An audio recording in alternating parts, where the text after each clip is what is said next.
د لوی او مهربان خدای په سپېڅلي او پاک نامه د مخدره موادو خاص توګه د تریاکو، هیروین او چرسو کرل، کاروبار او استعمال د اسلام له نظره څنګه حکم لري؟ څنګه موږ کولی شو چې په ټولنه کې نشي توکي له منځه یوسو؟ سلام، وخت بخیر. زه حمدالله همدار یم، تاسو د اونۍ د بحث د خپرونې اورېدونکي یاست. په دې خپرونه کې دوه تنه جید دیني علما، هر یو لکه شیخ الحدیث مولوي سید محمد سعید زاکري صاحب او یو بل جید دیني عالم مولوي عبدالرحیم آغا قانع صاحب، دواړو مېلمنو ته ښه راغلاست وایي. پیل به شیخ صاحب له تاسو څخه وکړو چې د مخدره موادو خاص توګه تریاکو، هیروین او چرسو کرل، کاروبار او استعمال د اسلام له نظره څه حکم لري؟ وعلیکم السلام ورحمت الله وبرکاته. ستاسو سلام ته او وروسته خپل لیکلي سلامونه. السلام علیکم ورحمت الله وبرکاته. تاسو ته او ستاسو د رادیو د لارې ټول اوریدونکو ته، هغه که د امارت اسلامي منصوبین و مسؤولین دي، که علماء کرام طلبه اعظام دي، او که عامه ولسي خلق دي، ټولو ته السلام علیکم ورحمت الله وبرکاته وایو. وروسته تر سلام به ستاسې د پوښتنې په هکله باندې چې د مخدره موادو په هکله باندې د ننني بحث موضوع ده په عموم کې. بسم الله الرحمن الرحیم، نحمده ونصلي على رسوله الكريم، اما بعد فاعوذ بالله من الشيطان الرجيم، بسم الله الرحمن الرحيم، يا أيها الذين آمنوا أطيعوا الله وأطيعوا الرسول وأولي الأمر منكم، صدق الله العلي العظيم. نشئی توکو په اړه به اوله پله د دوی تعریف چې وکړو. نشئی توکي هغه توکي دي چې د هغوی استعمال، خوړل، څکول، یا ځینې د مساج د لارې، یا ځینې د تنفس د لارې، یا ځینې د خوراک د لارې استعمالول کیږي. دا هغه توکي دي چې د انسان د انسانیت هغه اصلي جوهر چې عقل دی، دا تر خپل اغیزې او خپل تربرید لاندې راولي، متاثر کیږي، داسې تاثیر چې تخریبي تاثیر ور باندې لري. نو دې خبرې ته په کتو د نشي توکو اصلیت د بشریت دشمنی ده. یعنی نشي توکي په حقیقت کې هغه مواد دي چې د بشریت، انساني ټولنې او د انسان د انسانیت هغه اصلي محور او د انسان د انسانیت هغه مرکزي نقطه چې عقل دی او د انسان د وجود کنټرولر چې دماغ دی، دې باندې منفي اثر اجدي او لري، حتی مهلک او تباه کوونکي اثرات ور باندې لري. نو د دې خاطره نشي توکي الله پاک په اسلامي دین کې، قرآن عظیم شان کې د نشي توکو هغه تر ټولو مفسده ماده چې خمر یا شراب ورته ویل کېږي، دا بیا په شراب، په نشي توکو تر ټولو بیکاره ماده ده. د هغې پاک الله پاک صراحتا د حرمت خبره کړې ده، او دا د شیطان عمل بللی دی، دا یو فلید عمل بللی دی. یا ایها الذین آمنوا انما الخمر والميسر والانصاب والازلام رجس من عمل الشيطان فاجتنبوه. الله تعالی وایي ای مسلمانانو، ای مؤمنانو، ایمان والا خلقو، انما الانصاب والازلام، خمر والميسر، واردواره شراب دي، څلور شان دي کې یو شراب دی، بل خمار دی، بل څلی د عبادت لپاره، بل د پال غشي دی. دې څلور شانه کې د انساني ګمراه کن او د انساني ژوندګي د تباهي د اسبابو څخه دي څلور سره نبی الله پاک څلور سره د شیطان عمل او د فجتنبوه کلمه یې ویلي، دې څخه ځان وساتئ. اجتناب ځینې د دې خاطره فرض ګرځېږي ځکه چې دا د الله تعالی حکم د اجتنبو صیغه د امر صیغه د امر لپاره د وجوب دی. اجتناب فرض، عمل کول حرام، یعنی دې ته لاس وړل، دې باندې اخته کېدل، دا خوړل، استعمالول حرام دي. په دې څلور شانو کې چې هغه شراب دی، یا خمار دی، یا د پال غشي دی، یا د عبادت څلی دی، بوتان دی، په دې ټولو کې لومړی شراب یاد کړل، ځکه دا نور در عقل راوروسته فسادونه لري، او شراب د انسانیت جوهر چې عقل دی، دا فاسد دی. نو نشي توکي الله پاک هغه تر دوی موزر صراحتا په آیات کې حرام شوی دي، او بیا رسول الله صلی الله علیه وسلم برک ټول نشي توکي د دې خمر تر لفظ لاندې په دې عبارت باندې راویستي دي چې کل مسکر خمر. نبی صلی الله علیه وسلم برک وایي هر نشاور شی په حکم کې د شراب دی، یعنی ممانعت د انساني ضرر په هکله، ټولنې ته د تاوان په هکله او د عقلي فساد په تقاضا، ګر چې قرآن کریم کې صراحتا نه دی ذکر شوی، هغه د نجاست موضوع یوه ده، د حرمت موضوع بله ده. یو دا چې شراب چې هغه خاص شراب د حنفي فقه موافق چې د انګورو د خام اوبو څخه را جوړ کړی سي، وراسته او خراب سي، هغه نجاست دی، لکه انساني ګنګي، لکه حیادي، لکه وینه، د بیان د وینه غوندې داسې حرمت هم لري او دغسې نجاست هم لري. یعنې که پر جامې ولګېږي ته قدر درېیم اضافه علمون نه ورسره صحیح کېږي. بیخي د نجاست سره په دې خوا ځینې نور توکي نشي لرو چې هغه که څه نجس نه دي خو حرام دي. د حرمت په باب کې د شراب سره هغه نبی صلی الله علیه وسلم برک په یو ردیف کې ګوره وستل چې ویل چې کل مسکرین خامرون، هر نشاور شی چې دی هغه شراب دی. نو نشي توکي د دیو هغه زموږ د نن موضوع چې داسې یو پراخه موضوع ده چې کرلې تجارت استعمال دا ګر شان پکې رانغښتې دي. بس دا کل مسکرین خامرون و کل خمر حرام یا کل مسکرین حرام د حدیث په تقاضا ناروا دي. خصوصا ما کوم آیت کریمه چې ویلې الله پاک دې فرمایي چې هغه کسانو چې ایمان راوړي دي د دې درو موارد اطاعت وکړي. اطیعوا الله، یو د الله پاک اطاعت وکړي، د الله پاک اطاعت په ایمان راوړلو سره، دغه فرایض منلو سره، دغه نواهیو څخه په اجتناب باندې دي. او اطیعوا الرسول، او دغه رقم اطاعت د رسول صلی الله علیه وسلم وکړي، هغه چې کوم دین د الله پاک د خاص راوړي دغه په منلو، دغه رقم د سنتو اقامه او د سنتو خلاف ورزي پرېښودلو باندې. و اولی الامر منکم، الله پاک دریم کوم څوک چې د اطاعت لپاره یاد کړي دغه اولو الامر د مسلمانانو دی. اولو الامر د مسلمانانو زموږ د افغانستان لپاره حضرت امیر المؤمنین حفظه الله تعالی وراه دی. هغه شیان چې شریعت مقدسه پر هغې چوپتیا غوره کړي، یعنی نه په شرع کې د هغې د هو نه د نا خبر راغلی، یعنی نه امر باندې څه وایي چې ویې کوي، نه یې نهي راغلی چې مې کوي، بس داسې پاتې دې کې. خو اصل دا دی چې دا تر هغو پورې شریعت یو څه پکښې وایي، شریعت د نګاه څه مباح ورته وایي کېږي. په دې مباحاتو کې د امیر امر امتثال یا فرض واجب ګرځول کېږي، یعنی عملی فرض دی، اعتقادي واجب دی. سړی به حتما د وخت د امیر هغه فرمان، هغه حکم چې هغه د مباح شانو پاک لبانې راسي کې د تولویې که حتما بیا کې که د مباح شی و چې ولمې کوي بس بې نه کوو. موږ اوس د دې په عقل مسایلو کې تحقیق نه کوو چې خصوصا تاریاک زموږ ته د ملک هغه غمیزه ده په اصطلاح، زموږ ته چې ورسره لاس ګریوان تاریاک او د دې څخه جوړېدونکي نشي توکي چې هیروین و مورفین و پلان و بستانیان دي، دغه اصل زموږ هغه موضوع بحث هم دی او زموږ اوسنی مشکل هم د دې سره. موږ شراب نه لرو الحمدلله، نور شیان نه لرو، موږ چې لرو تاریاک لرو. د تاریاکو د موضوع د کرکیلې پاک باندې موږ علمي تحقیق څېړنه پر دې باندې ضرورت هم نه لرو چې وایي چې دی اوس حکم حرمت قطعی دی یا مکروه تحریمی دی یا مکروه تنزیهی دی یا خلاف الاولاد دی یا بیخی مباح دی یا مستحب واجب تبوز یا هغه وکړو یا دغه وکړو، هېڅ شي ته موږ ضرورت نه لرو. ځکه چې دا چې بیخي مباح هم اوسېدلي وي، نو چې چون د امیرالمؤمنین حفظه الله تعالی حکم د منع راغی، حرمت ثابت سولو، نو ټول باید په کلکه اجتناب ځینې وکړو. ډیره مننه شیخ صاحب. دا چې امیرالمؤمنین حفظه الله تعالی فرمان صادر کړی دی او د مخدره موادو پر کارولو او کاروبار باندې بندیز لګول دی، اوس هم د دې بندیز سره سره ځینې اشخاص دا کاروبار کوي، نو د شریعت نظر د داسې متقاضینو سره څه معامله باید وشي؟ خیر وشي، الله پاک دې اجر درکړي. دا چې زموږ امیرالمؤمنین حفظه الله تعالی ډېر مهربانه او پر ولس باندې پر ملت باندې ډېر مشفق دی، نو هغه اوس هم د دې سره یقینا ډېره نرمه معامله او ډېر اسانه طریقه یې ورسره کارولې ده.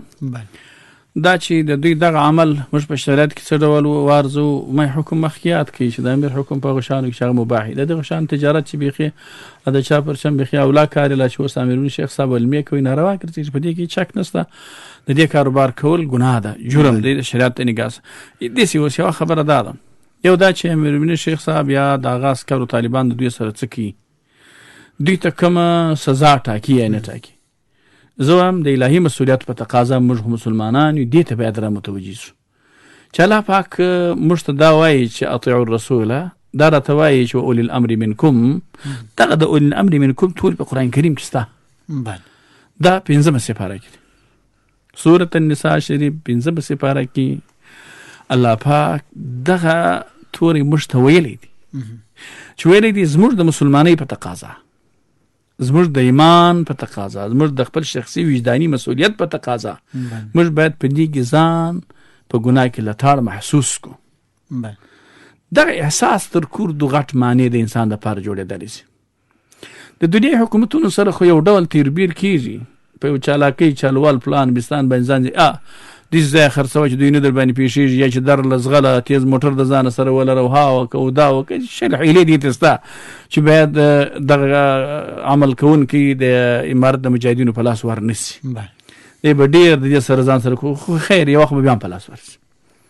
دی د ګرد عمر ځان هم محفوظ نه محسوسوي، یو وخت به په لاس هم ورسي. زه وایم دا چې دی په لاس ورغلی دی یا نه دی ورغلی. یو سړي 100 واره دا معامله کړې ده، 100 واره تللی د تاریا کې وړي دي خرڅ کړي دي، هیروین یې وړي دي خرڅ کړي دي، پلان یې خرڅ کړي، شیشه یې خرڅه کړې ده، بیس یې خرڅ کړي دي، بیس پلان یې خرڅ کړي دي، دا شیانو باندې ځان روږدی کړي. دا 100 واره د ګناه کړې ده. که څه یو وار دی نه دی ګرځوي، الله به د قیامت په ورځ د دې 100 وارو محاسبه ورسره کوي. په قبر کې به دی د 100 سره کچاکبرو حساب ورکوي. او بل فکر دیم د ځانه سره وایي د دې څه چې کومو کورنیو ته تقریب ورسېدی. د یو سړی د مثال د هیروین کارخانه اوس هم جوړي، زموږ د افغانستان د خلقو سره ظلم کوي. زموږ د هیروین کارخانه جوړول په حقیقت د فساد یوه ځاله ده. امارت ته په کار دی چې داسې په شدت د هیروین د کارخانې مخنیوی وکړي.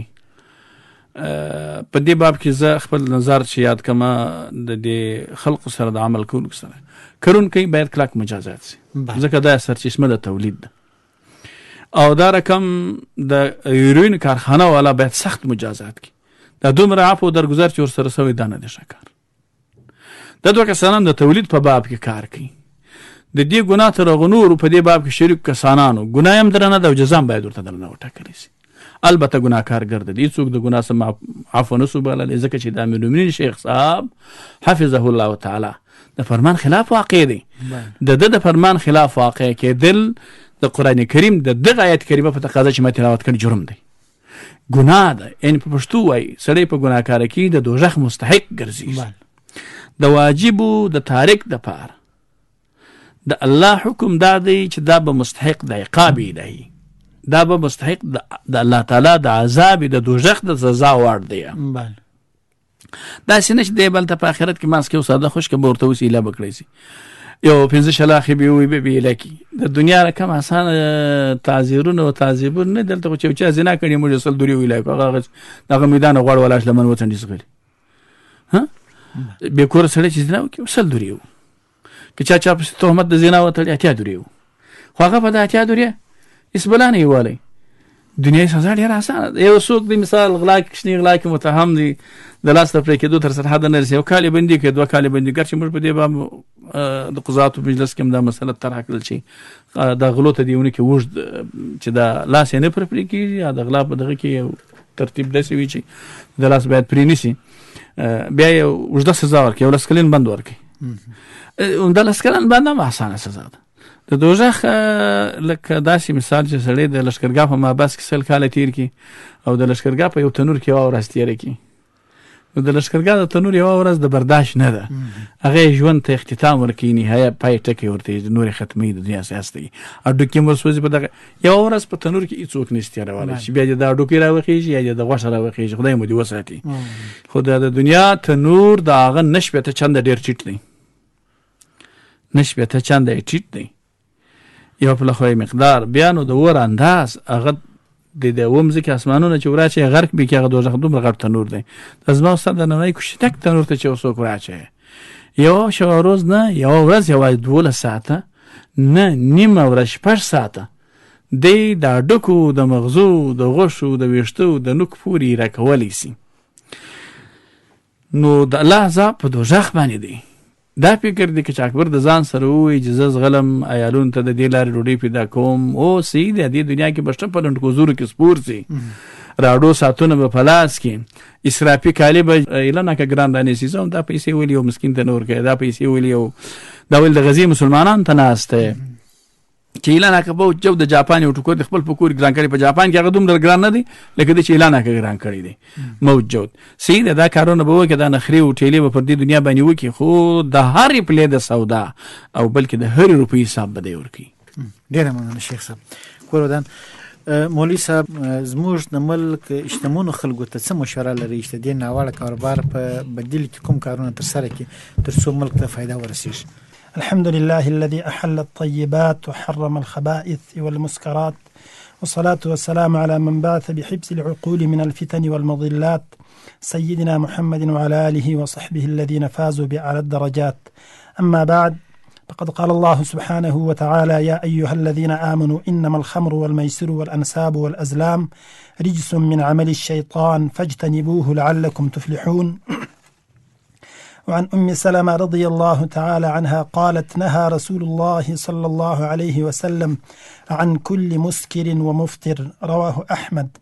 وعن عبد الله بن عمر رضي الله تعالى عنه قال: قال رسول الله صلى الله عليه وسلم: كل مسكر خمر وكل مسكر حرام، رواه مسلم.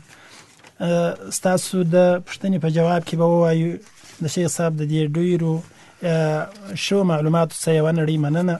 یا پله خو دلته زموږ استاسې په دې وطن کې یا په عموم توګه هغه شیان چې هغه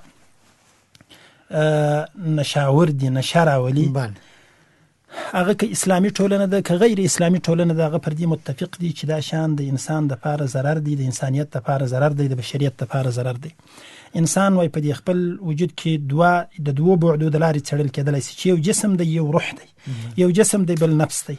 دا نشي هم د انسان جسم ته تاوان کوي او هم یې روحا نارامه کوي، هم یې لکه شیخ صاحب چې وویله ډېرې خبرې وسولې چې عقل ته د انسان تاوان کوي. عقل هغه امتیازي جوهر دی چې انسان ته الله ورکړی دی. د دې عقل په واسطه الله انسان مکلف کړی او اشرف المخلوقات یې جوړ کړی دی. خو متاسفانه چې یو سړی نشي کوي، په یو نشه باندې اخته سي، هغه دا اول ځل یعنی په عقل کې قصور راځي، په جسم کې مشکلات راځي، دومره ټولنې ته زیان رسوي، د هر اړخ څخه یې ورته رسوي. نو نشاورد شیان هغه چې هر شی وي، حتی دا شراب چې په اصطلاح ام الخبائث بلل سوي دي، هغه په یو حیثیت د زموږ استاد تر تاریاکو و یو حیثیتاً ښه دي.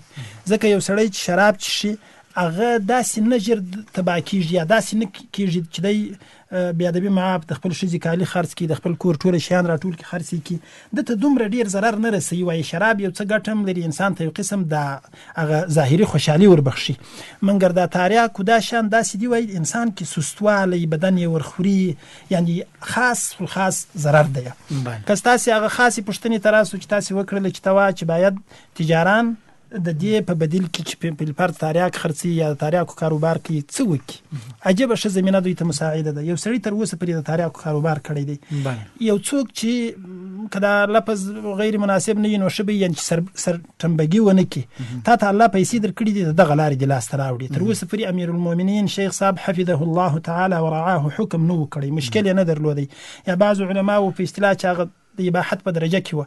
اوس چې امیرالمؤمنین صاحب حکم وکړي دا شی د دې شي باندې کاروبار یې کول، د دې شي استعمال، دا کرل یې ټوله یې حرام سوله، دا په دې حکم د هغه امر دا واجب دی عمل یې. نو بس دی دا کچاکبر دی قرار را ولاړ سي، په دې ملک کې کارخانه جوړه کړي، د دې ملک کې بله سرمایه ګزاري وکړي، ډېر خلق به هم ورسره پر کار سي، د پیسې به هم محفوظ وي، عزت به هم محفوظ وي. اوس ته دا څونه غټ تاوان کوي دغه انسان، هر انسان چې دا کاروبار کوي، ته یقین باور وکړه که تیر نظام زموږ د لاسه ولاړ، اسلامي امارت هم زموږ د ناشکرۍ او زما په دا نظام به هم زموږ د ناشکرۍ ولاړ سي. دغه خلق چې دا کاروبار کوي شاید د هغوی یوه ارزو ده، یعنې د اسلامي نظام سره یو قسم عداوت را پیښیږي، او د دې اسلامي نظام سره عداوت یې د الله د دې حکم پر توافق را پیښیږي چې هغه امیرالمؤمنین صاحب د یو شي هغه ضرر او ګټه سنجولې ده چې دغه شي ضررونه تر ګټې ډیر دي. داسې دا زموږ مساجد نه دي، مساجد موږ اکثره کلفوو. اوس د دې مساجدو کلفېدل د دې وجې څخه و چې په کلي کې به روینان به راتلل، د مساجدو بټرۍ به یې غلا کولې، د مسجد څخه به یې میک غلا کوي، د مسجد شیان به یې وړله. اوس الحمدلله د روینانو د تداوی دپاره هم کار روان سو، شفاخانې خلاصې سوي دي، کوشش کېږي. او که د یو چا ورور یا قریب یا د یو ښځې خاوند روینې سوی، دغه ټوله کورنۍ یې په فساد اخته کېږي. یعنې دې ته زمینه مساعده کېږي چې خدای نکرده ښځه یې بد اعمال وکړي، ځکه خو خاوند یې کور ته هېڅ د دوی تمویل نسي کولای. نو دغه خلق چې دا کاروبار کوي د اسلامي نظام سره یو قسم واټن راځي، د دوی سره بغض او عداوت راځي. نو د الله د رضا د پاره زموږ یو التماس دی چې دا کار نور دوی پرېږدي او دوی د اسلامي نظام سره د خپل ملک سره واقعي ژمن شي. موږ دا خبرې داسې کوو لکه د کاغذ د مخه شي چې رښتیا ووایو. اسلامي امارت تقریبا 4 کاله یو څه زیات کېږي چې ما سرالی اول کال بیا پر دې خلکو ترحم وکړي چې دا کښتو د کرکلي وخت تیر سو، وروسته دا اعلان وکړي چې بس نور به دا نه کوي.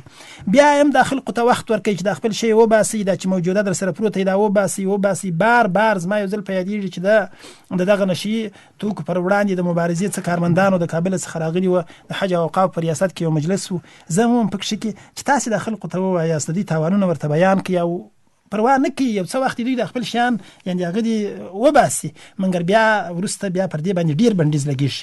دا یې نه پرېږدي د خلق، دا یو قسم عمل دی دوی ته. که د الله سره دا معاهده ونه کړي د بنده د بیري، لکه مخکې چې شیخ صاحب وویل چې دا د خدای د جانبه څخه یو سرغړونه ده، دې ته څه ضرورت دی؟ که ته زما څه بیریږي، یعنې یو انسان عقیده جوړول پکار دي. که دی په دې معتقد سي چې دغه پیسې ماته حرامې دي، زه د خپل بچیان چې پر روزم په حرام ویرزم، زما دپاره په آخرت کې ډېره لویه سزا به الله راکړي، بیا دا کار نه کوي. او که دی اوس پیسې هم پیدا کړه، ډېر سرمایه هم پر جوړه کړې ده، اوس خو دې راسې کارخانه دې جوړه کړي، یو بل داسې کاروبار دې وکړي چې هېڅ مشکل درته نه وي، ژوند به هم د عزت تېرېږي او د ټولنې خلق به هم پر کار کړي، اسلامي امارت به هم سره به هم بعد و واټن نه راځي، د هغو څه به هم د منصوبینو څه به بد نه راځي، یا په اصطلاح د دوی په زوال به نه خوشحاله. اوس خو داسې نه جوړېږي لکه دوی چې د دې دونه اسلامي نظام چې د لکهاوو شهیدانو په قربانۍ راغلی دی، که خدای نه کرده د یو کچاکبر کارخانه ته وربندوي، شاید چې د هغه ارزو دا چې کاشکې دا نظام نړېدلی وای، کاشکې دا نظام چپه سوی وای، کاشکې دغه والي نه وای، کاشکې دا مسؤل نه وای، مګر زما دا کار نه وای بند سوی. زه هم د خپل د جزئي نفعي دپاره باید دومره یو عام تخریب ونسي.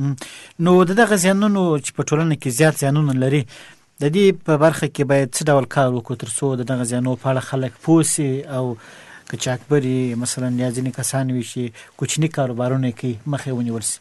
د دغه زیانونو په برخه باندې عقیدوي او دغه رنګه داسې یو پروګرامونه لکه دا اوس چې تاسې جوړ کړی دی چې علما په مساجدو کې ووایي چې د دې داسې تاوان دی، داسې خلق شته شاید د رویینو ترس کولو یا د رویینو تر دې چې سړی یو سړی رویي نیسي، تر دې نو ذلیل انسان تاسې به شاید یو کافر نه لیدلی چې خپل د ښځې کالي خرڅوي. یو مثال دی، ما یقین په دغه سترګو داسې سړی لیدلی دی چې د ښځې کالي را ایستلي وو، په یو بازار کې خرڅول، تیر جمهوریت کې ملي اردو والا وګیر کړی و، پر سر یې مبلۍ نه راچولي وه چې دی خپل د ښځې کالي خرڅول بازار کې. دا زما په یو ولسوالۍ کې دا په یاد تر اوسه پرې صحنه ډېر ښه راته په ذهن کې ده. یو سړی چې دغه حالت ته رسیږي، یعنې زموږ دومره غیرتمن خلق دي چې خپل د ښځې د پړونې څوکی چاته نه ورښیي، مګر دی دې ته جوړېږي. دا څومره ذلت دی، ولې دا ذلت پر ځان باندې ومني؟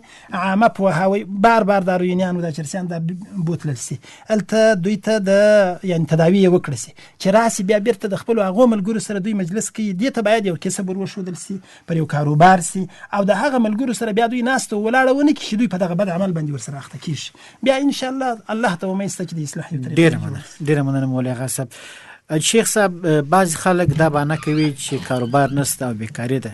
آیا د شریعت د نظره دا خبره د مخدره موادو د کاروبار لپاره د جایزوالي یا د رواوالي سبب کېدای شي؟ خیر یې ښایسته او پر ځای پوښتنه ده چې ته وایه د خلکو دا بهانه چې کار نشته. یو پله به دا خبره د میز پر مخ نه څیړو، په بازار، ټولنه، صحرا، زموږ د وطن پر موجوده وضعیت بیا عرض کو. دا چې امنیت دی لله الحمد سرتاسري 100%، لارې 100% خلاصې دي. د لارو د داخلي تجارت کې بیخي ما د ټیکس اورېدلي نه دی چې د یو ښار بل ښار ته شی وړې ټیکس ورباندې، نور دنیا خورا هغه ډېر ټیکسونه لري چې د هلمند د بولان بینډۍ ګریش ته وړې ټیکس بیا ورکوي. دلته ډېرې ازادۍ شته، یعنې امارت اسلامي هغه نظام دی چې د خپل ولس لپاره د خدمت هوډ لري، قصد لري، او ځان ورته شرعي د الله په وړاندې مسؤول ګڼي. حتی د یو پلار په څیر باندې د دوی د نفقې مسؤلیت هم د ځان یو مسؤلیت ګڼي. په واقعیت کې د داسې نظام په شتون کې او په اوسني حالت کې چې ما ورته شهر ته وروځو، دنیا ته وروځو، افغانستان داسې نه دی چې ټولې د کار درسګاوې جوړې دي، خلق پکښې پر کار دي، نوي سړي ته ځای نشته. موږ دې ته ډېر لیواله یو چې یو سړی راسي یو کار ته لاس وراچي، څنګه کارونه نشته او کارونه په پیسو کېږي، صحیح خبره ده. یو غریب سړی که داسې ووایي چې وروره د تریاک کارخانې وتړه سولې مال ته کار کوئ او تریاکواله خپلې پیسې په بوجي کې اچولې دي، یو غره و بل غره کې ګرځېږي، په بلې کارخانې په ځای پسې ما ته کار نه پیدا کېږي، د غریب د بېکارۍ ګناه به هم د ده په غاړه. خو تجار ته په اصطلاح باندې وایم قاچاقبر صاحب ته دا بهانه مطلق د منلو نه ده چې کار نشته، کار په پیسو پیدا کېږي. موږ په ملک کې موږ کومه کارخانه لرو؟ د ګوتو په شمېر یو څو وړې کشنې کشال لرو.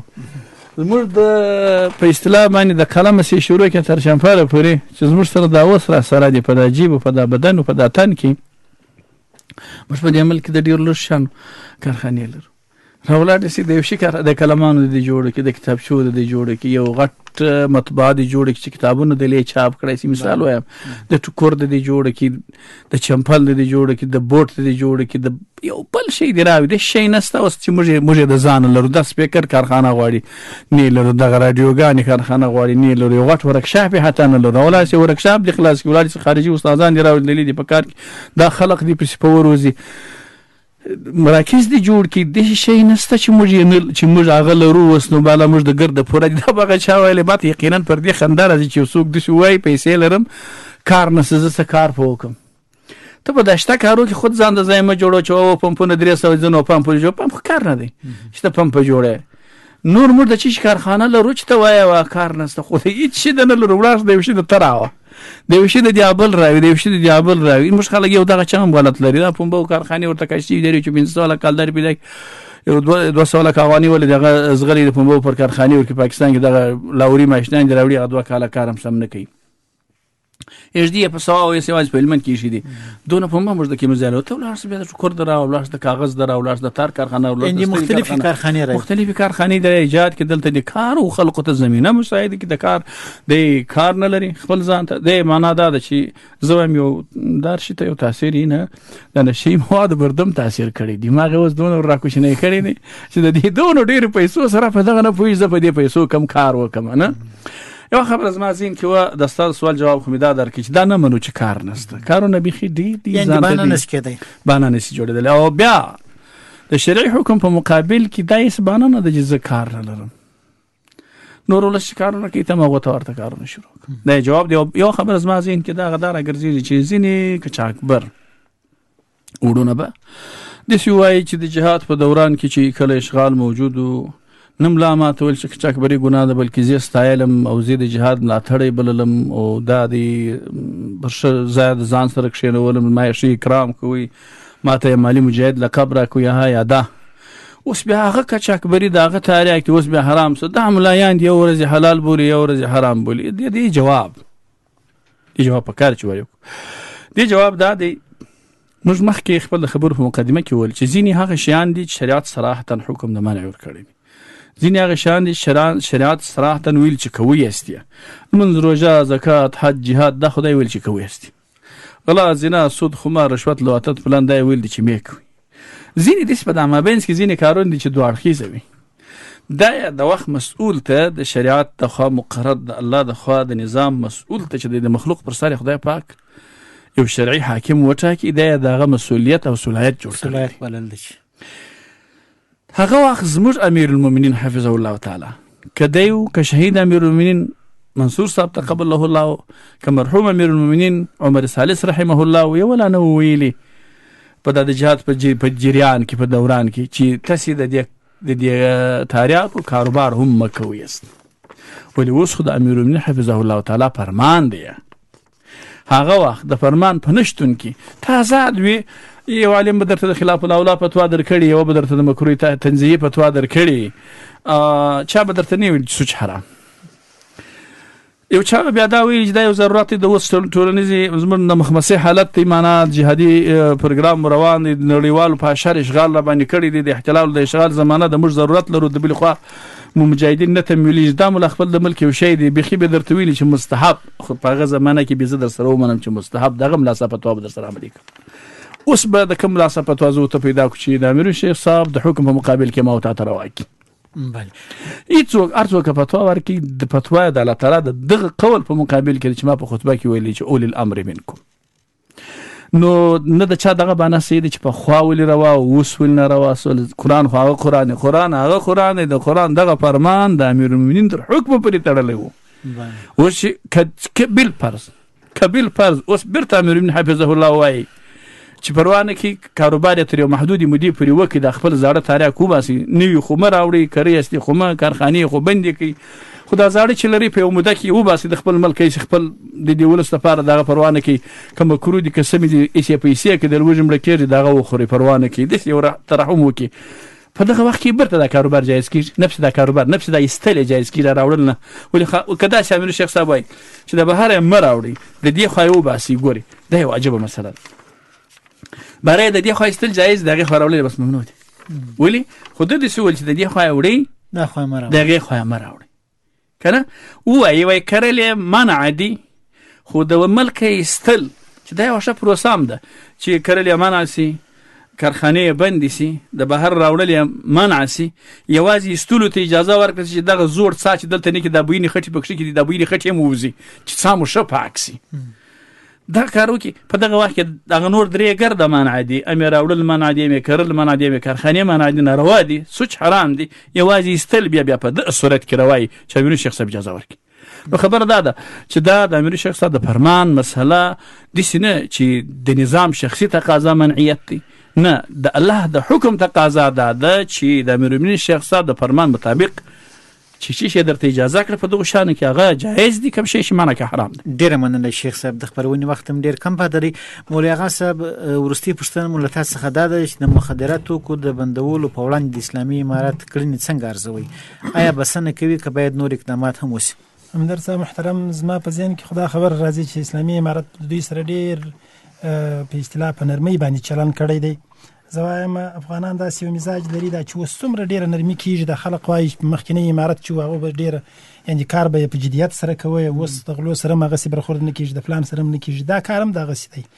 دا اوس یعنی اوس شیخ صاحب هم وویل چې کارخانې باید نه وي. اوس ته یو کچاکبر ته وایه کارخانه والا کچاکبر داسې نه دی چې هغه داسې اقتصادي ستونزې لري چې دی د ماښام ډوډۍ نه لري، نو خود د خپلې سرمایې د ډېروالي دپاره دا کار کوي، خو د هغه سرمایه دې راواخلي په یو بله طریقه دې ډېره کړي. هغه چې اسلام هم ورته جواز ورکړی د امیر المؤمنین حفظه الله تعالی او رعاه حکم هم نه ماتېږي، په هغه طریقه دې ډېره کړي.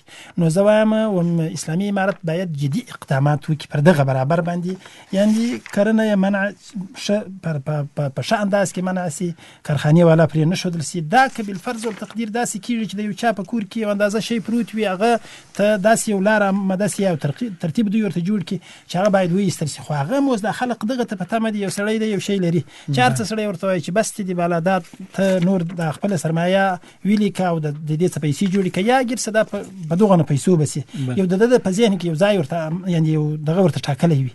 زه وایم یو څه جدیت په کار دی. اسلامي امارت یقیني اوس هم ډېر لطف ورسره کړی دی، ډېره مهرباني ورسره کړې ده، ډېر نرم چلند یې ورسره کړی دی، او دوی هم باید د اسلامي امارت د اسلامي نظام تر شا په یوازې هغه حالت کې ونه درېږي چې هلته د دوی ګټه وه، مالي ګټه وه، نو زه یې ملګری یم، که ما ته بیا نن زما د طبیعت مخالف حکم کېږي بیا نه یم ملګری. دا بیا صحیح اطاعت نه دی.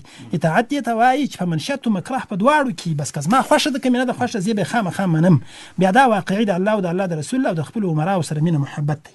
او که داسې دی چې زما د طبیعت موافق کار و زما پر مزاج جوړ و زه وایم چې صحیح ده، که زما دنیوي تاوان و پکښې کې بیا هغه صحابه خو داسې کوله د هغو یعنې چې هغه اول عاملین د قرآن و هغوی چې د مکې مکرمې څخه صحابي هجرت کوي، کفار په خبره له ستاسې څه مقصود دی، تا دلته ډېره دنیا را جمع کړې ده، ولاړ سې زما دنیا په فلان ځای کې ده، هغه واخلي ما ته اجازه راکړي. نبي کریم صلی الله علیه وسلم ورته د ډېره ښه سودا وکړل. هغو خو واقعي ځان و مال ټوله تر اسلام قربانوي. که خدای نه کرده زموږ د مال سره دومره مینه عبدالخمیسه و عبدالدینار و عبدالدرهم راسه جوړ وي چې د ماسې د دراهمو او د پیسو بندګانو، دا بیا ډېر یو کمزوری ایمان و اسلام دی. بیا دې موږ هغه دعوې هم نه کوو چې موږ داسې ملګري وو داسې جهاد مو کوي، خو جهاد به د الله د رضا دپاره کړی، دا یو فریضه وه، دا کفار چې راغلي وه یوه شر یې کړی و، ته هم یو مسلمان وي، دا مالي معاونت به د مجاهد سره هغه هم په سر ولاړ و، بالفرض تا مال پکښې کې مصرف کړی، یقیني دی جهاد کړی دی، د کفارو په ماتې کې دی تا غټه ونډه درلودله، منګر د دې دپاره اوس دا کار مه خرابوه چې اوس خو دلته بله هېڅ تقاضا نه ده موجوده، ستا د اسلامي نظام ته بل هېڅ تاوان نه رسېږي، منګر دلته د اسلام حکم دی، یعنې د دې شیانو ضرر بیخي ډېر زیات دی. دا یقین باور وکړه په دې ټولنه کې فساد ته لار هواروي، په دې ټولنه کې داسې مظلوم خلق شته چې هغه په دغه نشهي موادو باندې اخته سي، قسم فسادونه دلته رامنځته کیږي، صحت یې خراب سي، بچان یې خراب سي، هیڅ پرمختګ یې نه د بچانو کیږي نه د کورنۍ کیږي، ځکه هغه چې یو څوک په دغه آفت اخته سو بیا نو ډېر مشکلات ورته ډېره مننه مولا غاصب. قدرمن اوریدونکو د ونی بس خبرونه لپاره بیل سوی وخت هم دومره ول تاسو اوریدونکو او درنو مېلمنو څخه ډېره مننه چې خبرونه کې برخه سره واخیستل.